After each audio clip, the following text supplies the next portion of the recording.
অনেকেই আমাকে জিজ্ঞেস করে আমি এত এনার্জি পাই কোথা থেকে। তবে চলুন দেখাই আমি কোথা থেকে এনার্জি পাই। এই যে দেখছেন গরুর দুধ, 500 ml দুধকে ফুটিয়ে ফুটিয়ে আমি 300 ml করেছি। আর এই যে মোটা শটটি দেখছেন, এটাও আমি খাই। তবে শটটি সপ্তাহে একদিন খাই, কিন্তু দুধটা আমি প্রতিদিনই খাই।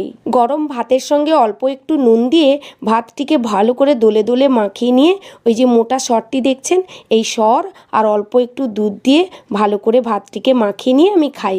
রোজ রাতে দুধ ভাত না খেলে আমার ঘুমটা ঠিক আসে না।